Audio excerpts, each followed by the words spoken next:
অনেকে আমাদেরকে জিজ্ঞেস করে, হুজুর মৃত মানুষকে স্বপ্নে দেখলে কি হয়? এরকম প্রশ্ন আমাদের বাংলাদেশে আছে না নাই? যেরকম আছে না নাই? মৃত ব্যক্তিকে স্বপ্নে দেখলে কি হয়, এটা আমরা কিছু কথা বলবো, বলেন ইনশাআল্লাহ। আল্লামা শিরিন রহমতুল্লাহি আলাইহি একটা বই লিখেছেন স্বপ্নের ব্যাখ্যার ক্ষেত্রে, একটা বই, এবং এই বইটা খুব গ্রহণযোগ্য, অ্যাকসেপ্টেবল একটা বুক। এই বইয়ের ভিতরে অনেক সুন্দর সুন্দর ব্যাখ্যা দেওয়া হয়েছে, যে ব্যাখ্যাগুলো আসলে সত্য, এবং ওলামা একটা বলেছেন এই ব্যাখ্যাগুলো খুব গ্রহণযোগ্য। আসলে স্বপ্ন এটা কখনো কখনো সত্য হয়, কখনো কখনো মিথ্যা হয়, কখনো সত্য, কখনো কখনো সত্য, কখনো স্বপ্ন অলওয়েজ সত্য হয় না, আবার স্বপ্ন সব সময় মিথ্যাও, ঠিক কিনা? এজন্য স্বপ্ন দেখলেই আপনি ভাববেন না যেটা আমার সঙ্গে হয়েই ছাড়বে, এরকম কোনো ভাবার আশঙ্কা নেই। তবে এই কথা মনে রাখতে হবে, মানুষের জন্ম মৃত্যু সমস্ত কিছু একজনের হাতে। তিনি কে? আমাদের অনেকের আব্বা মারা যায়, অনেকের আম্মা মারা যায়। আমাকে অনেকে কল দিয়ে বলে, হুজুর আব্বাকে স্বপ্নে দেখি, আম্মাকে স্বপ্নে দেখি। তো মৃত মানুষকে স্বপ্নে দেখলে কি হয়, আজকে আমরা এটা ব্যাখ্যা করবো, বলেন ইনশাআল্লাহ। দেখেন, স্বপ্নটা মূলত ভালো ছিল নাকি খারাপ ছিল, এটা ডিপেন্ড হচ্ছে এই বিষয়ের উপরে যে আপনি মৃত ব্যক্তি কেমন অবস্থা দেখেছেন। মৃত ব্যক্তি যদি আপনি ভালো অবস্থা দেখেন, বুঝবেন স্বপ্নটা ভালোই ছিল। স্বপ্নটা কি ছিল? আর যদি খারাপ অবস্থায় দেখেন, তাহলে কি ভাববেন? স্বপ্নটা খারাপ ছিল। কেন এটা ভাববেন? দুনিয়ার জীবনে মিথ্যা এবং সত্য দুটোই আছে। এই লাইফ শেষ হওয়ার পরে ওই লাইফে গেলে সেখানে কোনো মিথ্যা থাকতে পারে? সেখানে সবকিছু সত্য। এই জন্য মৃত ব্যক্তিকে আপনি যে অবস্থা দেখবেন এটাই সত্য। যদি দেখেন দুঃখে আছে, সে আসলে দুঃখে আছে। যদি দেখেন সে সুখে আছে, তাহলে সে আসলেই সুখে আছে। তবে একটা কিছু বেসিক পয়েন্ট শেয়ার করব। অনেক অবস্থায় মানুষ দেখে, যদি আপনি এরকম দেখেন যে মৃত ব্যক্তির সঙ্গে আপনার সাক্ষাৎ হয়েছে, সে যে কেউ হতে পারে, আপনার ফ্রেন্ড হতে পারে, আপনার কলিগ হতে পারে, আপনার আব্বা হতে পারে, আপনার আম্মা হতে পারে। যদি মৃত ব্যক্তি আপনাকে স্বপ্নে তার দিকে ডাকে যে তুমি আমার কাছে আসো, তাহলে বুঝতে হবে ব্যাখ্যা অনুযায়ী যে আপনার হায়াত আসলে বেশি দিন আর নেই। মৃত ব্যক্তি যেখানে ডাকছে সেখানে গেলে কি জীবন্ত যাওয়া যাবে নাকি মরে যেতে হবে? মরে যেতে হবে। তবে এটা 100% শিওর না যে আপনি মারা যাবেন। তবে ব্যাখ্যাটা এই কথা বলে যে মৃত ব্যক্তি যদি কাউকে স্বপ্নে ডাকে যে আমার কাছে আসো, তাহলে বুঝতে হবে হায়াত আসলে বেশি দিন আর বাকি। তবে এটা কিন্তু শিওর না, এটা একটা ব্যাখ্যা। আল্লামা শিরিন রহমতুল্লাহ আলাইহি ব্যাখ্যাটা লিখেছেন যে মৃত ব্যক্তি ডাকলে মনে করতে হবে যে তোমার হায়াত বেশি দিন বাকি নাই। তবে এটা যে 100% হবেই হবে, ব্যাপারটা কিন্তু এমন হতেও পারে, নাও হতে পারে। আচ্ছা, এক্ষেত্রে কি করবেন? এক্ষেত্রে একটি আমল করবেন, সেটি হচ্ছে বেশি বেশি দান সদকা করবেন।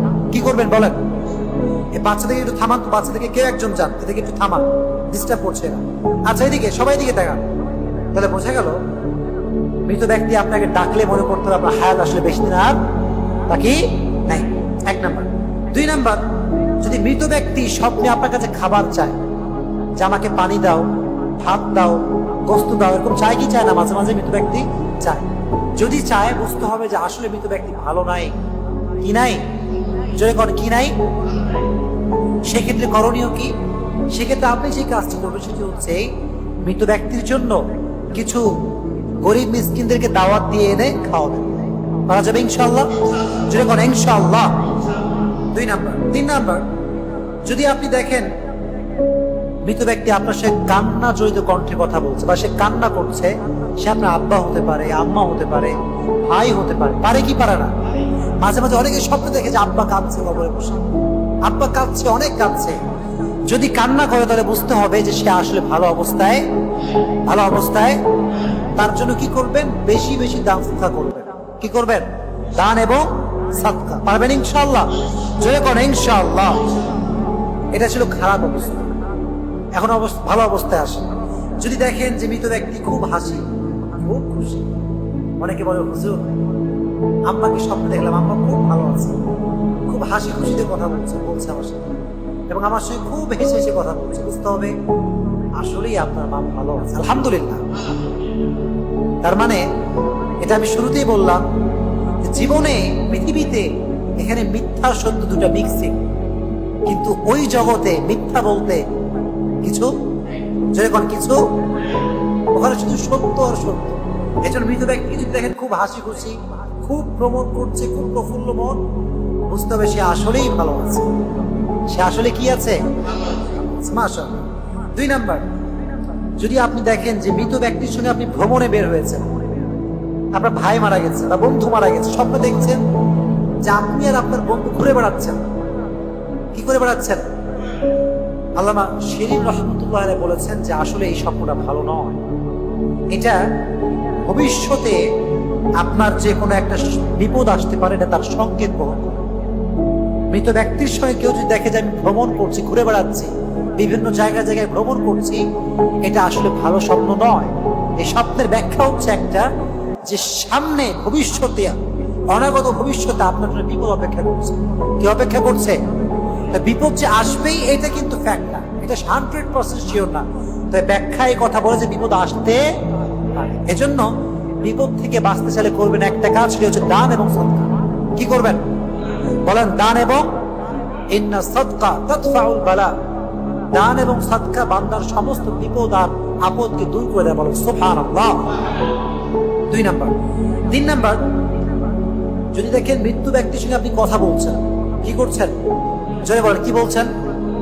কথা বলার 2টা পদ্ধতি হতে পারে। কয়টা পদ্ধতি বলেন? কয়টা? আয় হ্যাঁ, আপনার এটা বলা কয়টা? 1, যখন আপনি কথা বলছেন আপনি খুব কষ্টে আছেন, সেও কষ্টে, আপনিও বলেন আপনিও কষ্টে, কান্না জড়িত কণ্ঠে কথা বলছেন, খুব দুঃখ কষ্ট। মনে রাখতে হবে এই ক্ষেত্রে ব্যাখ্যা হচ্ছে যে আসলে আপনার থেকে আপনার প্রিয় কোনো জিনিস এটা ছিনিয়ে নেওয়া হবে, প্রিয় কোনো জিনিস ছিনিয়ে নেওয়া হবে, কিংবা আপনার লাইফে কোনো একটা বিপদ আসতে পারে, এটা হচ্ছে তার ব্যাখ্যা। তবে এটা যে আসবেই 100 ব্যাপারটা কিন্তু, তবে আসতে পারে কি পারে না? পারে কি পারে না? পারে। আরেকটি হচ্ছে যে আপনি কষ্টে কথা বলছেন না, হাসি খুশিতে কথা বলছেন।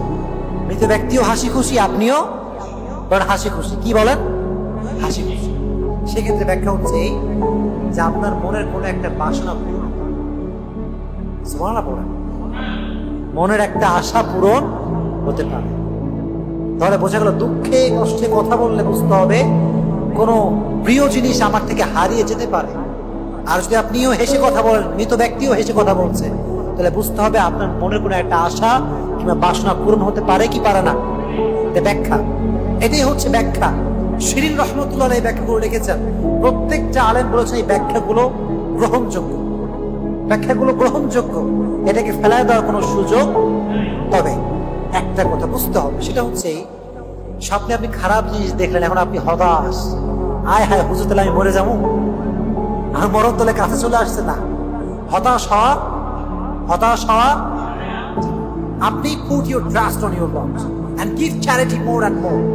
বিশ্বাস রাখবেন একজনের উপর, তিনি কে? আর বেশি বেশি সাদকা করতে পারলে আপনার বিপদকে দূর করে দেবে একজন, তিনি কে? এজন্য যখনই মৃত ব্যক্তিকে আপনি স্বপ্নে দেখবেন এই কথাগুলো মনে রাখবেন যে হুজুর কি কি বলেছিল। আর ইউটিউবে যাবে, এটা শুনবেন ইনশাআল্লাহ, যেরকম ইনশাআল্লাহ।